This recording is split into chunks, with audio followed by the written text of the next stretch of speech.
Woohoo!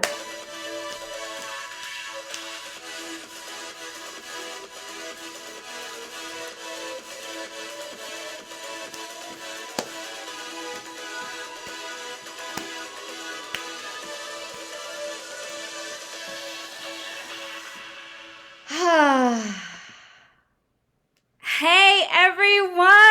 Hello, hello, hello from freezing Boulder. I literally have not taken off like this hat and this coat since we got here 3 or 4 days ago. Anyways, I am so freaking pumped to be with you guys today. We have so much ground to cover, so much good stuff to talk about, and not a whole lot of time. So I will say my goal is to bring you as much value as possible today. So if I go a little bit over, deal with it, because we just have so much good stuff to talk about. But it's funny, I was just here just kind of getting my sound in check and everything ready to go, and I'm signed up for Mel Robbins text messages, and I love them because they inspire me literally every single day. And the one I got, it was probably 5 minutes ago, as I was sitting here, it said, if you get clear about what you want and you put in the time and the effort to work on it, you will be rewarded. Working towards something that matters to you is the best way to create a happy and fulfilling life. Now go do it. Mel Robbins. So I just loved that, especially as we are going to be talking about things today that are not easy. In fact, they're just fucking hard. And, this stuff isn't meant to be easy. If it was easy, then everybody would be doing it.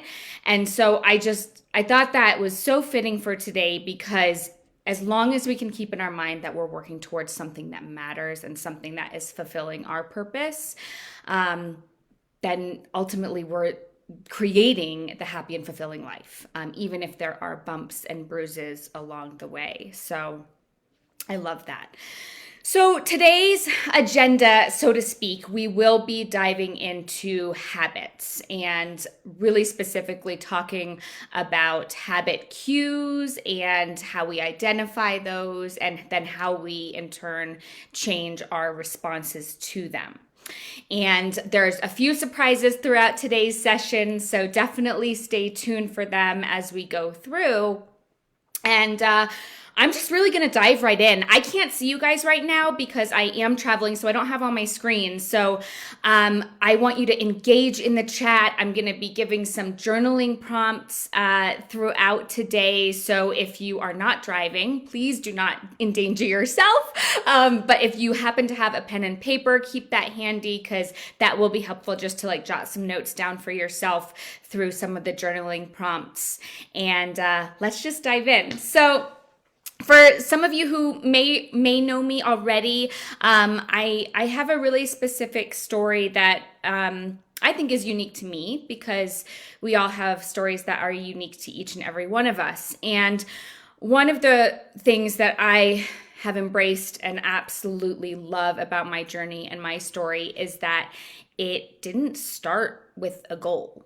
It didn't start with a destination.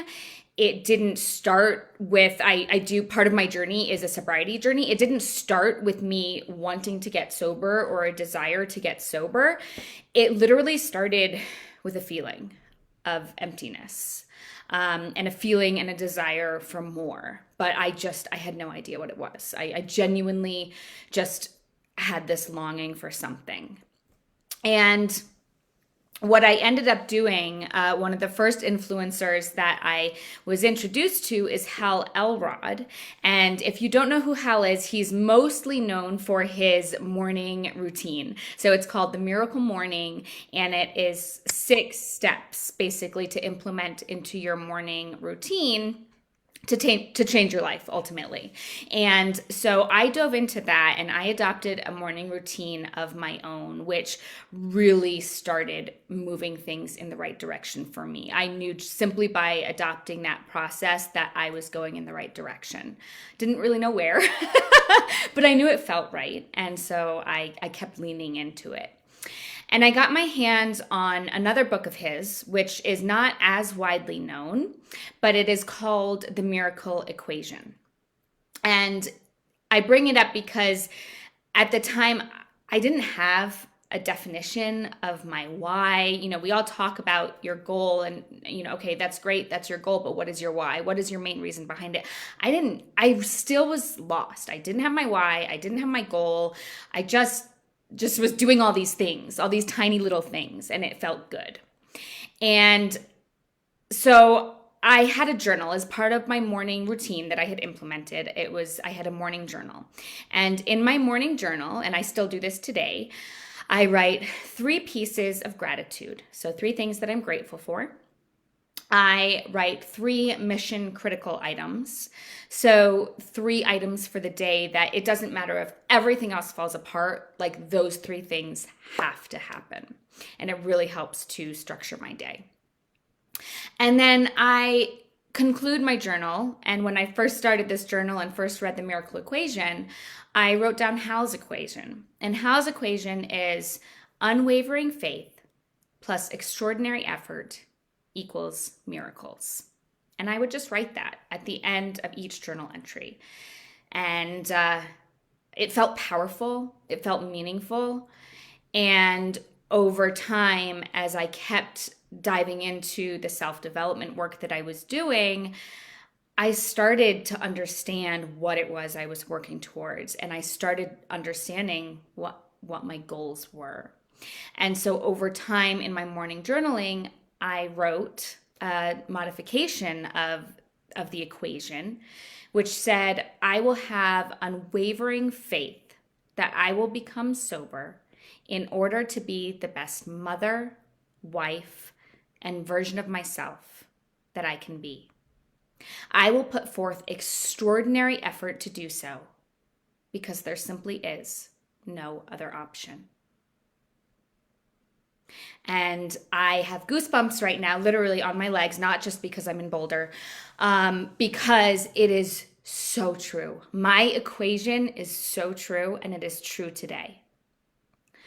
And I'm here to tell you that my biggest goals have unequivocally moved from possible to probable to absolutely inevitable. And my unwavering faith and extraordinary effort is absolutely the reason why. So I wanted to share that piece of my story with you because as we dive into goals and habits, I just want to lay the groundwork. At least for me, it wasn't easy. I didn't have clarity. I didn't really know what I was doing, but I kept doing what felt right until I started gaining that clarity. And I still don't have it. I'm not the best mother I want to be. I'm not the best wife I want to be. I am sober. So I'm still working on all of these things. And it just feels right. And everything I do and every choice I make, I have my equation. That is really at the center and of the core of it. So if you have some time, we're not going to take time out today to put together an equation for yourself, but I would say just start with Hal's simple equation and do a 20-minute journaling session with yourself and see what comes out of it. It can be really powerful and it can evolve over time. It doesn't need to stay the same at all.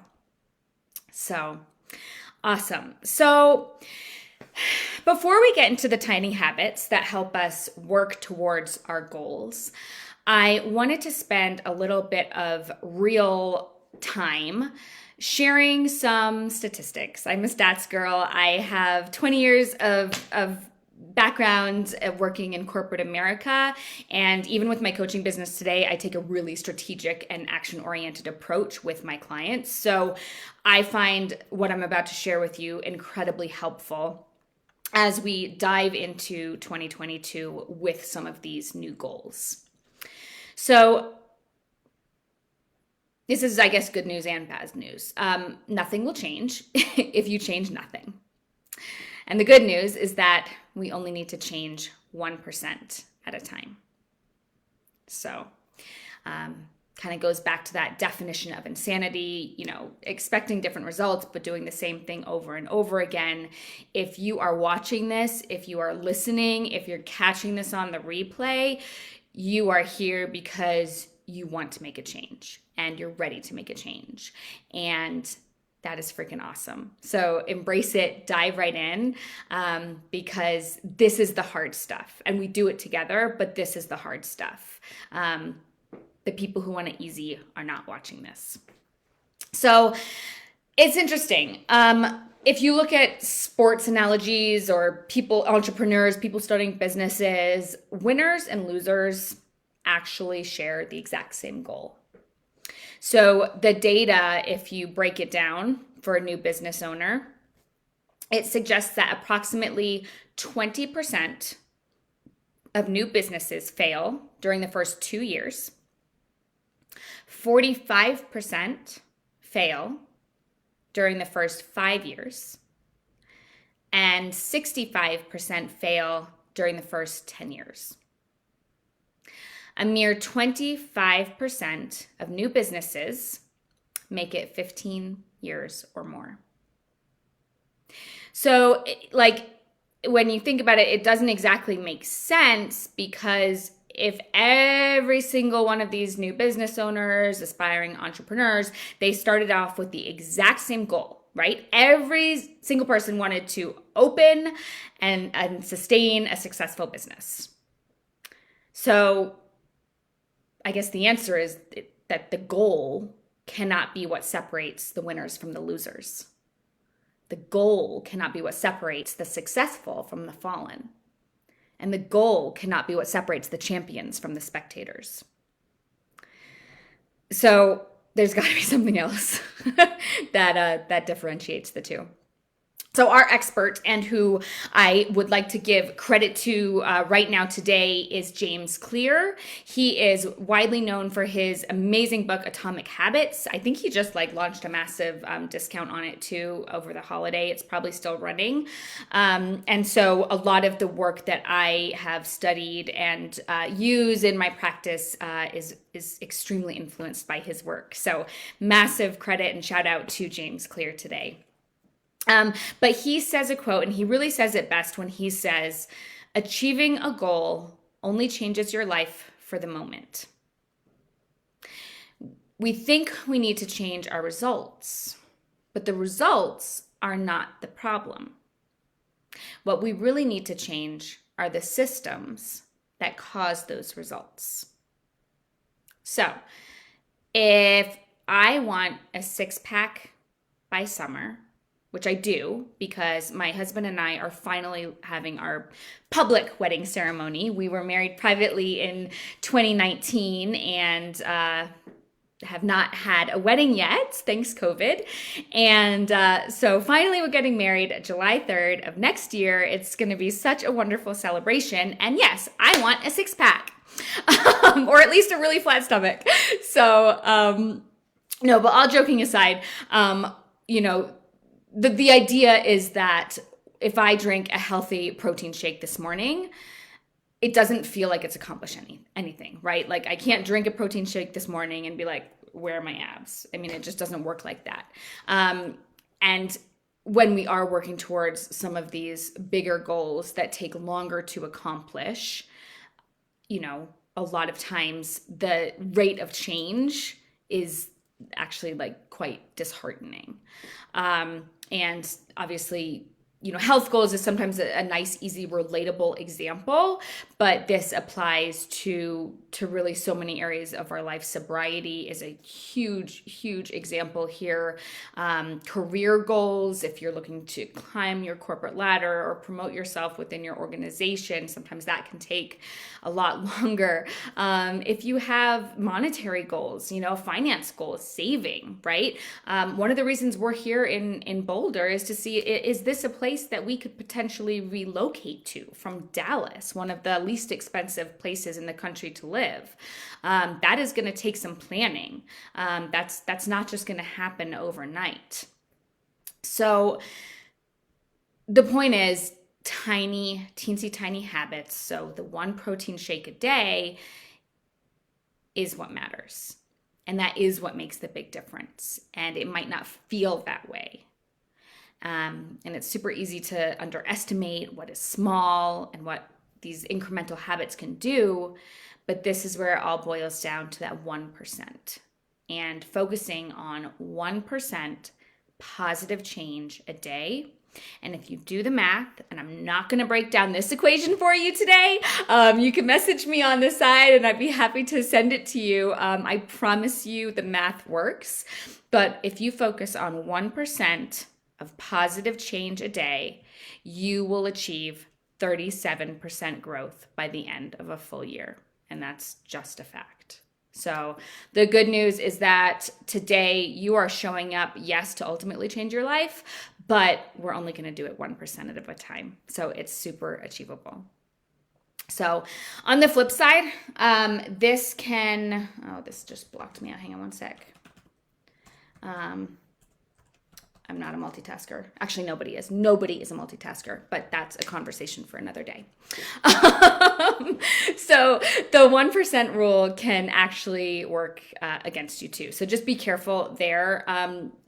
This is kind of like a funky example in that air navigation, but basically it's the 1 in 60 rule, and that for every 1 degree a plane veers off its course, it misses its target destination by 1 mile for every 60 miles. So it means that the further you travel, the further you are from your destination. So, you know, we just drove here from Dallas. I think it was about 700 or 800 miles. Had we gone 1 degree off, we would have not ended up in the Denver Boulder area.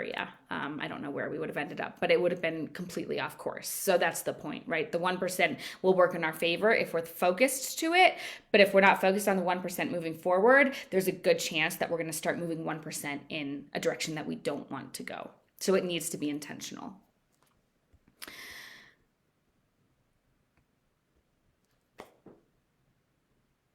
Before we get into a quick journaling prompt,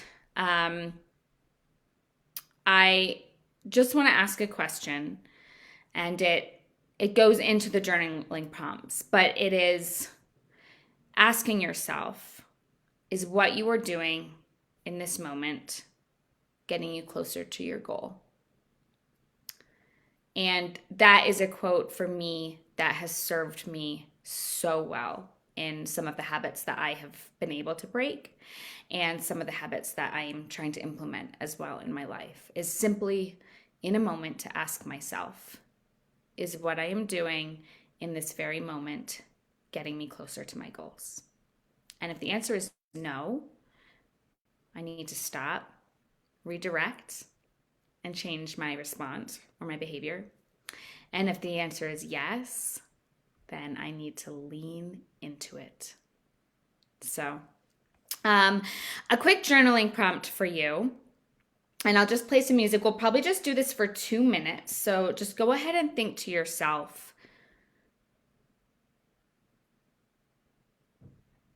what it is that you need to start doing and what it is that you need to stop doing to get you closer to your goals. So what is it that you need to start, and what is it that you need to stop to get you closer to your goals? I'm just going to play a little bit of music for us for 2 minutes.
Okay, we're about 1 minute in.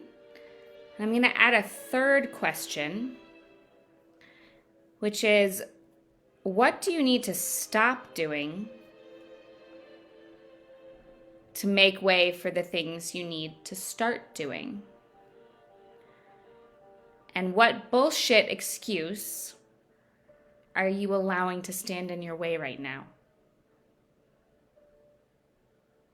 So what do you need to start doing? What do you need to stop doing? And what bullshit excuse are you allowing to stand in your way?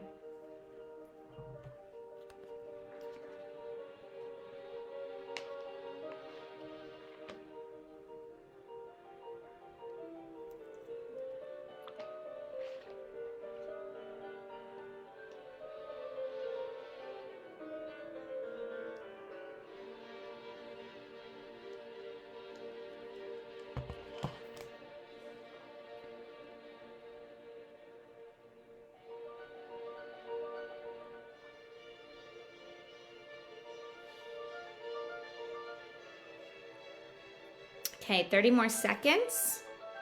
What do you need to start doing? What do you need to stop doing? And what bullshit excuse are you allowing to stand in your way?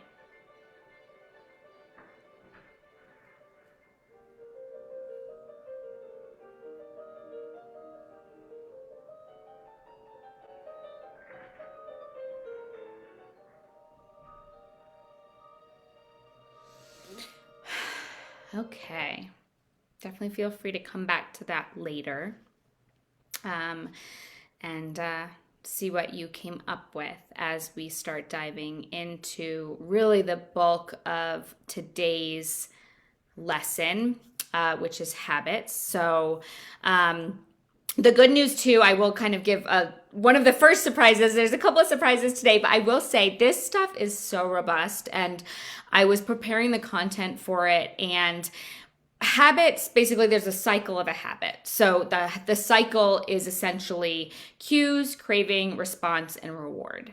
And so the surprise today is that we are only going to be talking about cues, and I'm going to come back again next week and we're going to dive into cravings, response, and reward. I wanted to make sure that we really got into the meat of it today. So yay. Yeah, I'll be back next week. I think it's going to be the same day, but just like an hour earlier. I have to just look at my calendar, but I'll post everything for the cravings, response, and reward. So yes, we will be back next week to talk about more of this stuff. But the cues, especially just for me and myself, having gone through a sobriety journey and some of the things that I've worked through, the understanding the cues and the triggers and then how to change your response to them is just like game changer. So here we go. So basically, once you just kind of break down step one of the habit cycle, and we're just going to look at cues. So there are arguably about 5 different categories of cues or triggers to a habit. And I'll rattle them off here, and then we're going to break them each down and unpack them. But the first is time. The second is location. The third is a preceding event. The fourth is emotional state. And the fifth is other people. So the first one is time. And I'm going to be sharing some personal examples as we go through these different cues. A lot of my examples are sobriety related because that's just a big piece of my journey, but they are applicable to any area of life. So time. So for example, 5 o'clock, the computer shuts down, and that was my cue or my trigger to pour a glass of wine. So I had trained my brain unknowingly over time that when 5 o'clock or when, the workday is over, that my brain now is expecting and wanting that glass of wine. And I know that is an example that many of my clients struggle with, and I'm in a lot of groups, and this is kind of like one of those number ones. We can all relate to this. just to keep it outside of just the alcohol specific area too, 5 o'clock comes down, like that's when my husband wants to play PlayStation or just kind of be lethargic and sit on the couch and not be productive. So the question or then the challenge is, first, we identify the habit that we want to change or that we want to implement, which is why we're here today. So the habit that I want to change, for example, was I didn't want to have a glass of wine at 5 o'clock, or I didn't want to crave it, right? Like I just didn't want it. I didn't want it. Or maybe let's say at 5 o'clock, there's a habit that I want to implement. And the habit that I want to implement is to get some exercise. Okay. So first you have to identify the habit. The next thing you do is identify the cue. So we've identified that it's at really 5 o'clock when the workday shuts down that my brain is telling me to pour that glass of wine. So now what I need to do is I need to retrain my brain to do something different when 5 o'clock comes around. And it's not going to change tomorrow. It's not going to change next week. It's probably not going to change next month. Like this shit takes work and dedication and intention, but it works. So now I am going to, at 5 o'clock, I am going to put on a 5-minute Peloton meditation before I come downstairs. And over time, my brain now sees 5 o'clock when the workday shuts down as an opportunity to receive a meditation and time for myself. Or maybe I retrain my brain and I pour a Pellegrino into a wine glass for myself. That is something that I've done, that I did. I relied on that quite heavily in early days of sobriety. Maybe at 5 o'clock, instead of pouring the glass of wine, I'm putting on my trainers, my running shoes, and my workout clothes, and I'm going for a run, or I'm walking the dog. And then over time, again, this takes time, this takes dedication, this takes energy. This is not easy. But over time, literally your brain now understands that 5 o'clock means something else. So we are smarter than ourselves. Like we just have to train our brains. So that's a time-bound cue or trigger. The second one is location. And I have a kind of a funny example of this. So there's a Mexican restaurant that still to this day I have not eaten at, because that location, the only thing I associate it with is their margaritas. And so it's funny, and we probably haven't gone there because the food was actually horrendous, but so that's probably the real reason we haven't gone there. But there are things that you can do with a location to retrain your brain and retrain how you are responding to that location. So if that Mexican restaurant, they actually did have these really yummy mints at the front desk when you leave. And so maybe now we go, and every time I'm taking a mint, and on the way in and on the way out. And now I'm retraining my brain to associate that location with something other than the habit that I want to break. So that is a location triggered cue. And as I'm kind of going through these, like, the reason we did the journaling first is like you've identified some things you want to start and identified some things you want to stop. Start thinking to yourself, oh yeah, like that's the cue. It's a location cue. It's a time-bound cue. Start like thinking to yourself and just scribbling notes. So this one is fun. So preceding event. And I'm going to use an example that I think almost every single person who has a cell phone can relate to. So a preceding event is basically a habit that is triggered by an event, by an actual event. So the example is the cell phone. So how many times are we grabbing to check our cell phone notifications? So the preceding event is the buzz, the vibration, or it's the ding, the sound, or it's the pop-up banner, I just got one, that we can see on our phone. And the response or the habit is to pick up the phone and look at it. Most of us, I think we can probably admit, don't actually want to be doing that. Like, I want to look at my phone when I want to look at my phone. I want to be in control. But because it buzzes, or I see something, or there's some preceding event, I pick up my phone to look at it. So again, how can we take that example and shift it around so that we are in control and we're changing the behavior. We can't change the cue, right? Like we cannot change the preceding event. We can't change the time. We can't change the location. So my phone buzzes. What can I do to implement a new habit and to change the behavior? So what if I said to myself, okay, every time my phone buzzes, instead of picking it up, I'm going to give myself a positive affirmation. I'm going to tell myself, Louise, you are a strong, badass, successful woman. Every single time my phone buzzes. And over time, now my phone buzzes, I don't even think about picking it up.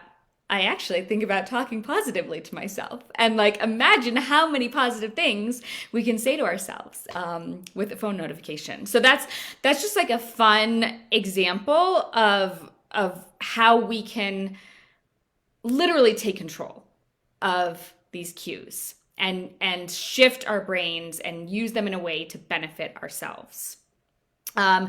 This one in particular, I try this a lot. I'm still working on this because this is a habit that I'm trying to rewire my brain to do.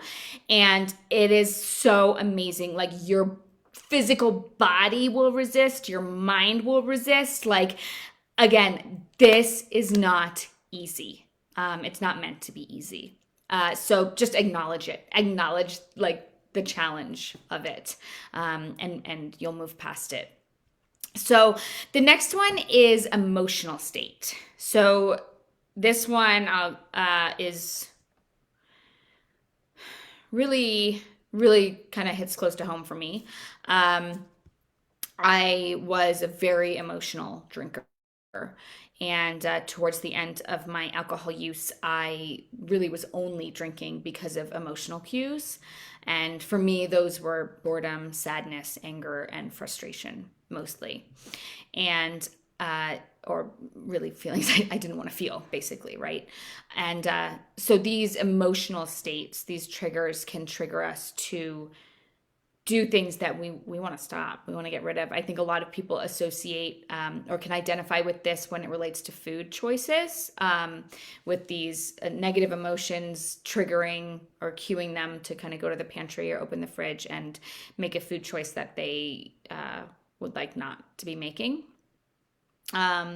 So I used a couple of methods to help rewire my brain for emotional state cues. And it really depends on the severity of the emotional state because obviously emotions are on a spectrum. So if it was just like a small blip of frustration, so for example, a phone call that maybe was really frustrating or aggravating, like a customer service representative phone call, one of those, right? That's not end of the world, but it can be super frustrating and cause anger. If it's an example like that, breathing techniques is a habit that I have implemented daily into my life, like daily. And whether it's breathing in one, out the other, 6 is my magic number, or in 6 deep breaths, out 6 deep breaths, this type of deep breathing resets your heart rate. It literally changes the pace of your body and your mind. And that's enough. For the customer service frustrating call, like the deep breathing is enough. If it's something that is much more drastic, I did a live last week or it was before Christmas. I don't know. My daughter got stuck in Florida and this flight, and it was this whole drama thing. But it was very upsetting to me, very scary, very frustrating. I was losing my mind. And in the olden days, I would have very quickly gone for the shot of Tito's or the glass of wine or whatever it was. But now I set a timer on my watch. So my emotional state cue tells me, if it's really to that severity, that I need to set a 20-minute timer on my watch, because that's how long it takes for our emotional states to change. And I assign myself a very simple task. So whatever, at the moment it was last week, I had to make up a bed for my mother who was unexpectedly coming to town. And so it was making up the bed or just folding the laundry or just something so mundane that it doesn't even matter. The point is that you're just, 20 minutes of mindless activity. And then for me, that is enough to change the response so that I'm not drinking. So this would work again for food. Um, and this also, would help for exercise goals. If, sadness, anger, frustration, a lot of times people might embrace that and take that as an opportunity to implement an exercise or go for a walk with the dog. So that one's really near and dear to my heart. Let me know if you want to talk further about some of that stuff, because it's not as easy as I realize. It's not as simple as just saying, oh, set a timer on your watch.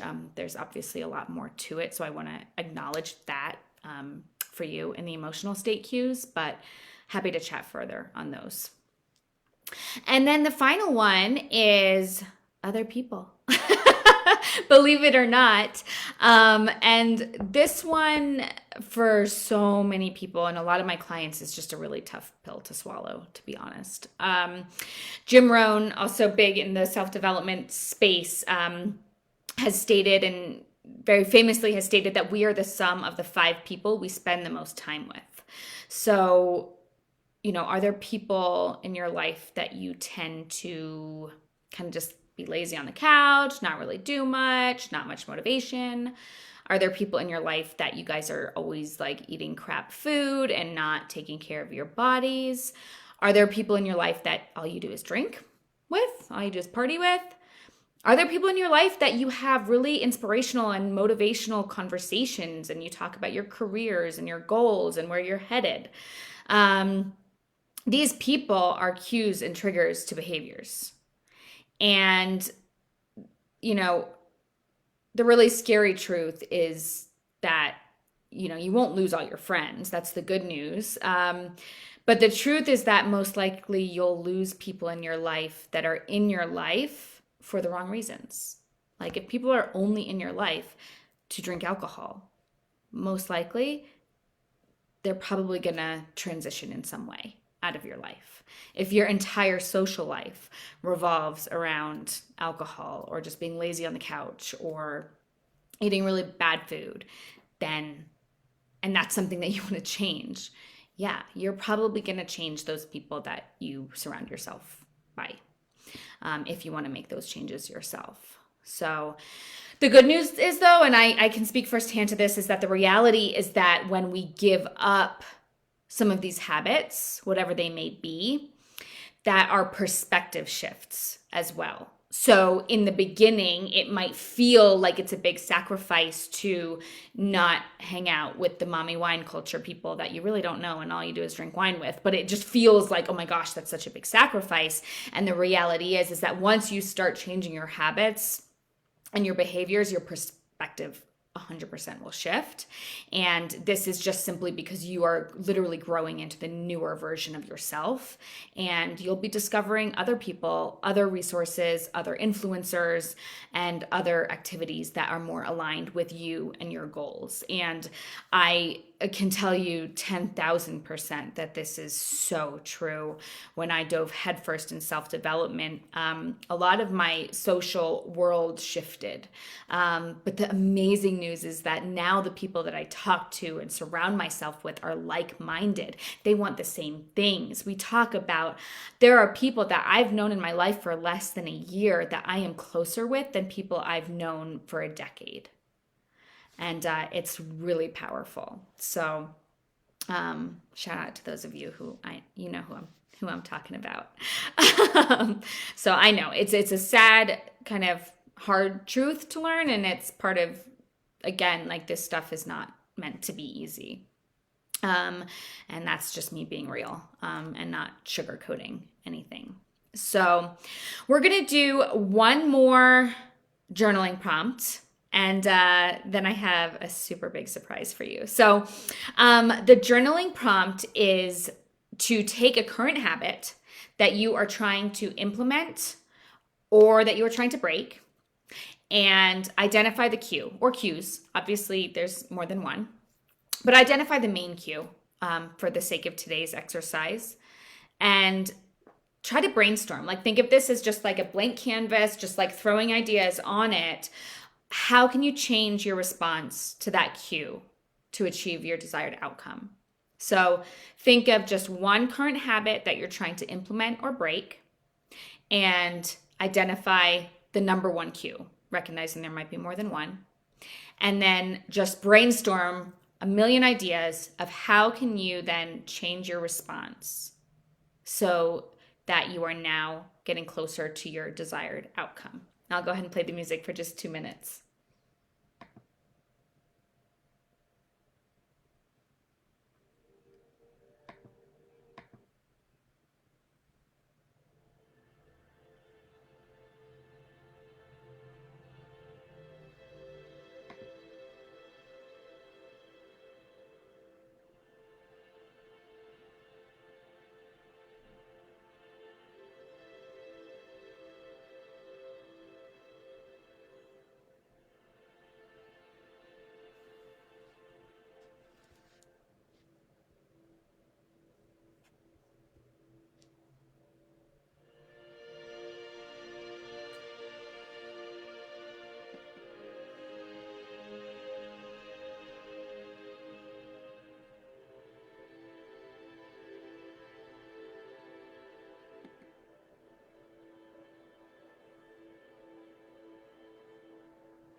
Okay, just another 30 seconds of identifying a current habit that you're trying to implement or that you're trying to break, identifying the cue, the number one cue, and now brainstorming some ideas how you can change your response to that cue to achieve your desired outcome.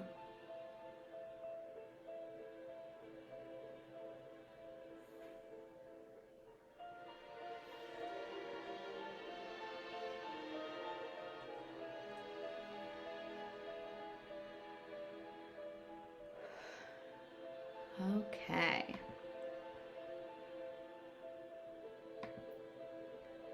Oops. All right. Okay, awesome. So I want you to take that list and I want you to just start.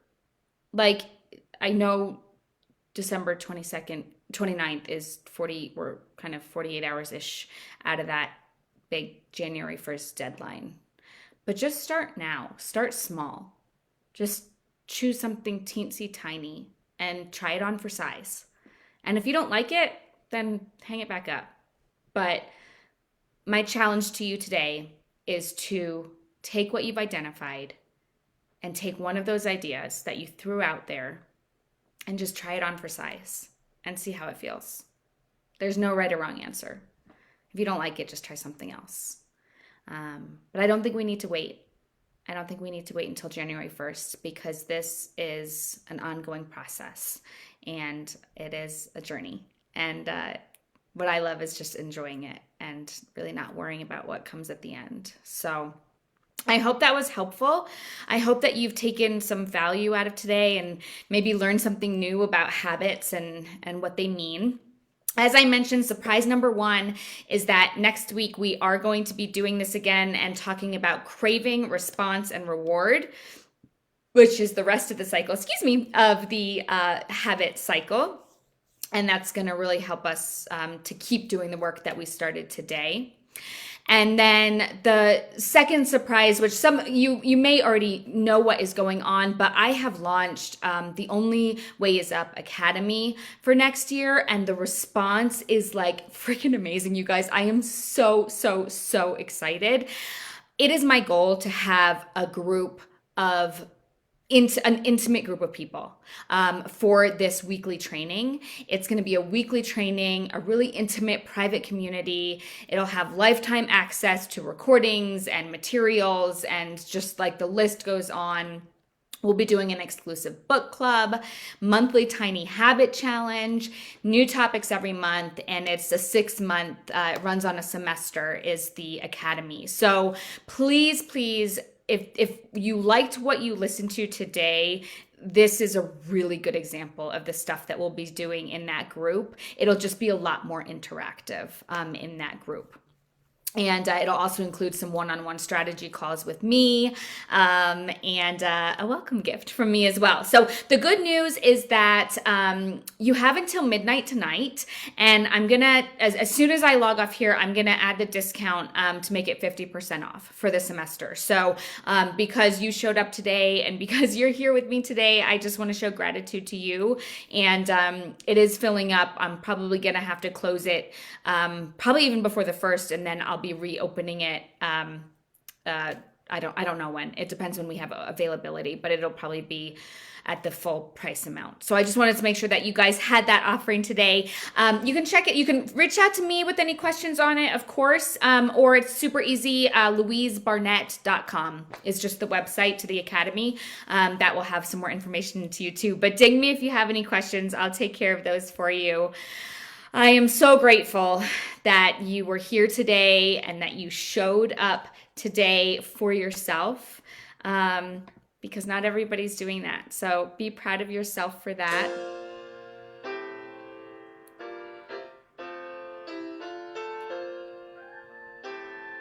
Sorry, I love this song.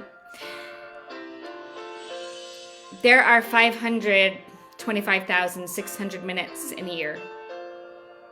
And it is 100% up to you how you use them. So I'm going to leave you tonight by asking the same question I did earlier. Is what you are doing in this moment getting you closer to your goals? Is what you are doing in this very moment getting you closer to your goals? If the answer is yes, then lean into it. Just 5, 4, 3, 2, 1, and dive in. So I ask you, how are you going to measure a whole year in your life? It's entirely up to you. You by design. Crush your goals, everyone. I can't wait to see you next week. I can't wait to see you in the academy. And Happy New Year. Bye.